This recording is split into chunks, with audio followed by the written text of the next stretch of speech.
Namaste to all. Welcome to the RSV Group of School YouTube channel. In the previous videos of respiration in organism, that is of class 7th topic, respiration in organism, chapter number 10, we have discussed the respiration process, how does it take place, and what are the types of respiration. And we have also seen the breathing process. Breathing is a part of respiration. Respiration is the larger scale process, and breathing is a part of respiration. Breathing means inhalation of oxygen rich air or intake of oxygen rich air and exhalation of carbon dioxide rich air. This process commonly known as breathing. So in the previous videos we have seen the breathing process in human beings. Today we will see how the breathing process takes place in other organisms. Let's start. First of all, we will see the breathing process in cockroach. Cockroach is a nocturnal animal. It is an insect generally found in our houses also. So how the breathing process takes place in it? It have different structure from human beings. We have seen in the human beings we have the lungs, diaphragm, windpipe. But in the insects like cockroach, they have different mechanism, different structure, body structure, due to which their breathing process is different. Let's see how it is. From atmosphere, the oxygen-rich air enters in the body of the cockroach from the small openings. Small hole type structures are present on the side of the body of cockroach. From there, the oxygen-rich air enters into the body. Now, these spiracles or small openings are known as spiracles.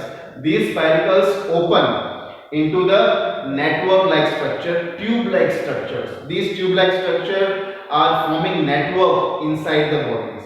These tube-like structures are known as trachea. They are completely present in whole body. And from trachea, this air from spiracles to trachea, and from trachea, this air reaches to the various body parts. So this is how the breathing is done. Oxygen from our atmosphere to the spiracles. From spiracles, these are the small openings. It reaches to the trachea, which are the tubular structures, tube-like structure present in complete body of the cockroach. From there, the air reaches to the body parts.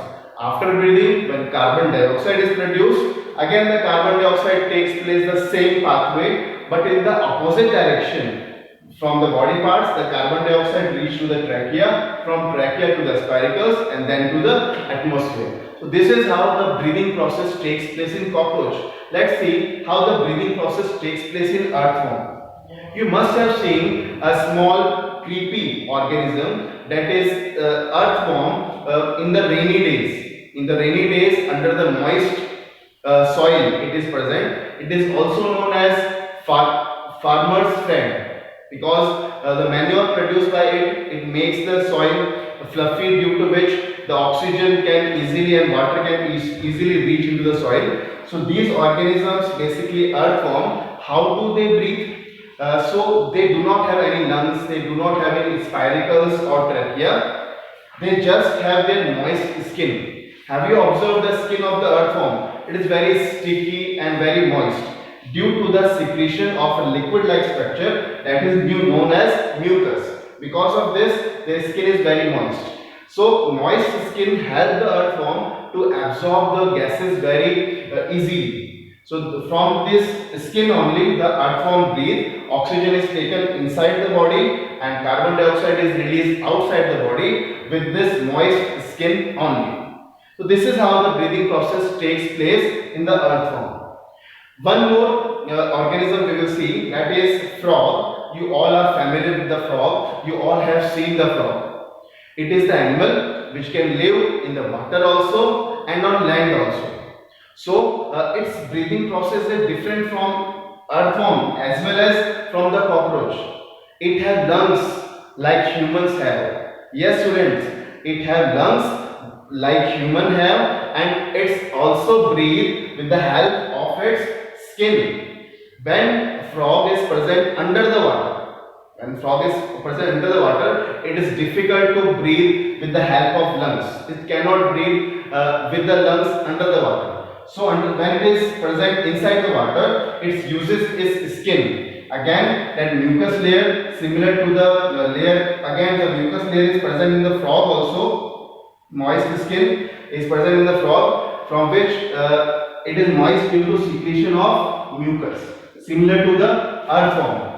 So the breathing process is done from the moist skin when it is present under the water. When it is present on the land, at that time this moist skin is not used for the breathing. At that time it uses the lungs for the breathing process. Let's see the breathing in other animals. Fishes. In underwater animals. In underwater, it is present in the water. The oxygen is not present in that amount in which the atmosphere is present. Comparatively, the amount of oxygen present in the water is less, due to which the animals which live underwater, they have to take the oxygen from the dissolved form that is present in the water. So fishes have a special organ for that is known as gills.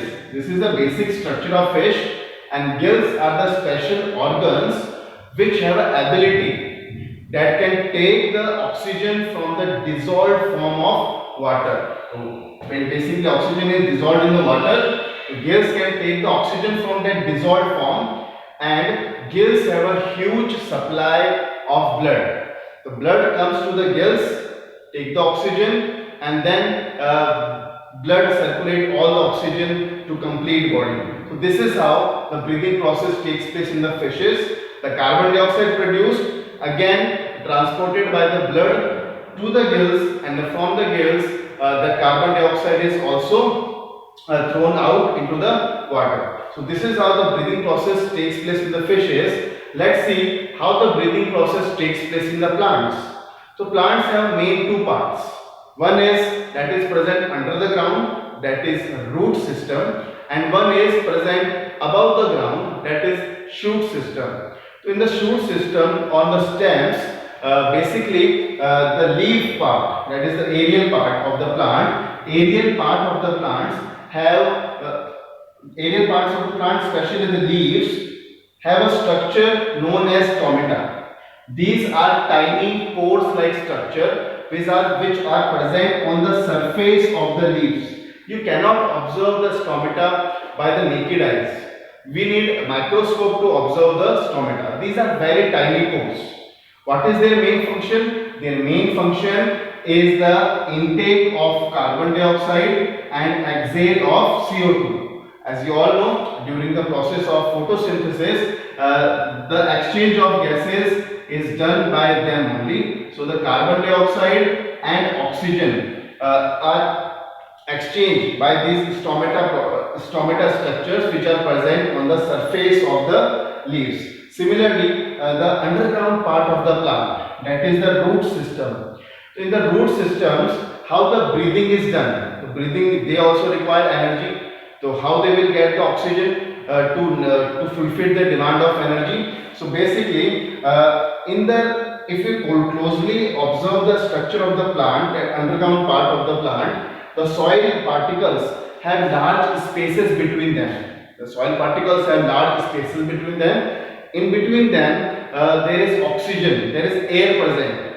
So the oxygen is taken up by the roots from that air space. Suppose these are the soil particles, lots of air space is present between them. So in this between air space, gases are present, basically air is present. From air, the oxygen is taken up by the root from these large spaces. So this is how the breathing process takes place in the other organisms. Thank you.